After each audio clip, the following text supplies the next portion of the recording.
Assalamualaikum warahmatullahi wabarakatuh. Perkenalkan, nama saya Nabi Rahana Humaira dari Institut Ilmu Al-Quran IGI Jakarta, kelas 4C, Prodi IAT.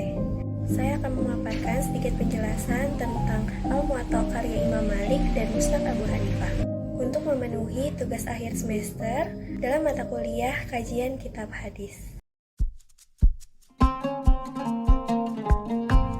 Al-Quran dan hadis adalah dua sumber utama dalam ajaran Islam. Namun, sejarah kodifikasi keduanya memiliki perbedaan signifikan. Hadis mulai dibukukan secara resmi pada abad kedua Hijriah atas perintah Khalifah Umar bin Abdul Aziz. Dari proses inilah lahir berbagai kitab penting, termasuk dua kitab yang akan kita bahas kali ini. Biografi Imam Malik. Nama lengkap Imam Malik ialah Abu Abdullah Malik ibnu Anas ibnu Malik ibnu Abi Amir ibnu Amr ibnu Al-Haris ibnu Qaiman ibnu Husail ibnu Amr ibnu Al-Haris Al-Asbahi Al-Madaniyah. Dikenal dengan beberapa gelar seperti Al-Madani, Al-Faqih, dan Imam Darul Hijrah. Imam Malik lahir pada tahun 93 Hijriah di kota Madinah. Ayahnya bukan sahabat Nabi yang terkenal, tetapi seorang tabi'in yang bekerja sebagai pembuat panah.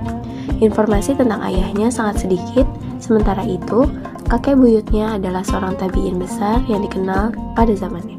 Imam Malik terkenal karena akhlaknya yang mulia, sopan, dermawan, pendiam, dan tegas dalam prinsip. Ia sangat dihormati masyarakat karena kepribadiannya yang kuat dan ilmunya yang luas.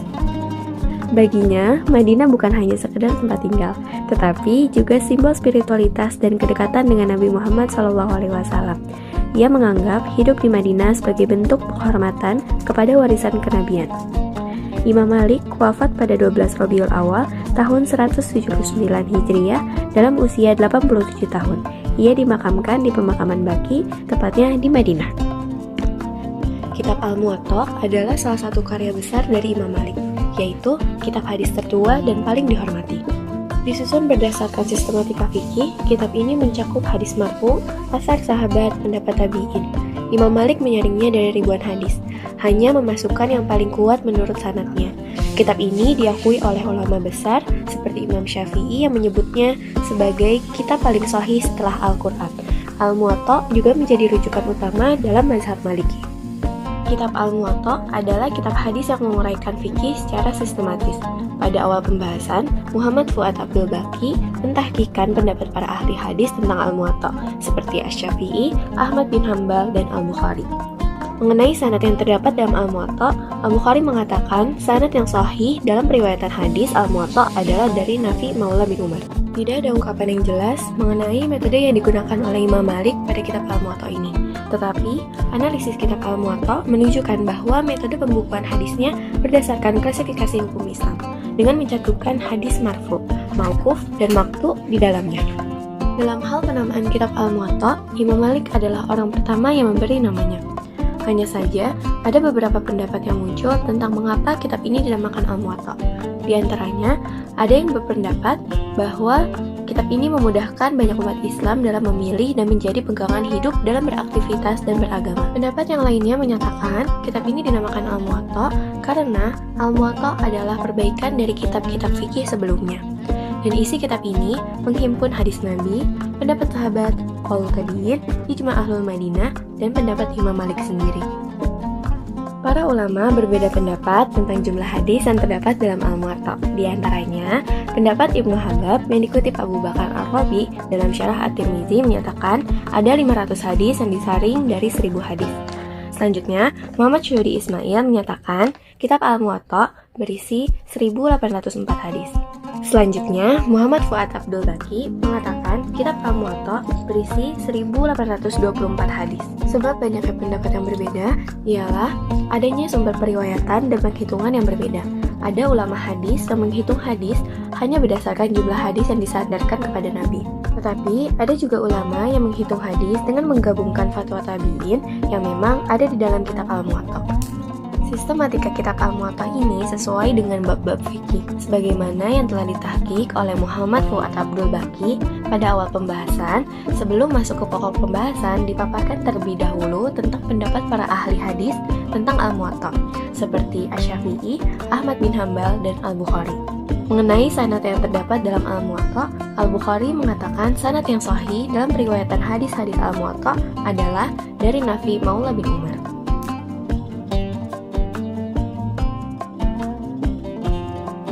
Pendapat ulama mengenai kitab Al-Muwatta. Imam Syafi'i mengatakan, di dunia ini tidak ada kitab setelah Al-Quran yang lebih sahih daripada kitabnya Imam Malik. Selanjutnya, biografi Abu Hanifah. Nama beliau ialah Imam Abu Hanifah atau Nu'man bin Sabit. Lahir di Kufah tahun 80 Hijriah. Berasal dari keturunan Persia, beliau dikenal sebagai pedagang sukses sekaligus ulama besar yang sangat mencintai ilmu. Ia diberi gelar Imam Agung dan dikenal sebagai Imam kaum muslimin. Imam Abu Hanifah wafat pada bulan Rajab tahun 150 Hijriah atau 767 Masehi pada usia 70 tahun.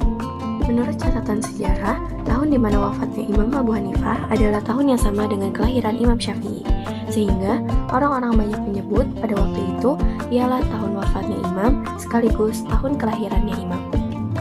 Terkenal sebagai seorang dermawan yang sering menginfakkan harta yang dimilikinya, Imam Abu Hanifah berguru selama 18 tahun kepada Hamad bin Abu Sulaiman. Meskipun begitu, hal itu tidak menghambat beliau untuk berguru kepada guru-guru yang lain. Di antara guru Imam Abu Hanifah ialah Syekh Hamad bin Abu Sulaiman, Syekh Syakbi, Syekh Salamah bin Kuhel, dan Syekh Sufyan As-Sauri. Dan di antara murid Abu Hanifah yang terkenal ialah Abu Yusuf Ya'qub bin Ibrahim Al-Ansari, Muhammad bin Al-Hasan Asy-Syaibani, Zufar Al-Hudzail, Al-Hasan bin Ziyad Al-Lu'lu'. Pendiri mazhab Hanafi ini sangat dikenal karena pendekatannya rasional dalam memahami teks agama, serta penerapannya terhadap qiyas dan istihsan dalam fikih. Berbeda dengan Imam Malik, Imam Abu Hanifah tidak menyusun kitab hadis secara langsung, namun hadis-hadis yang diriwayatkan dan digunakan dalam istinbat hukum beliau dihimpun oleh para muridnya dan menjadi Musnad Abu Hanifah. Kitab ini memuat lebih dari 100 hadis dalam satu bab saja.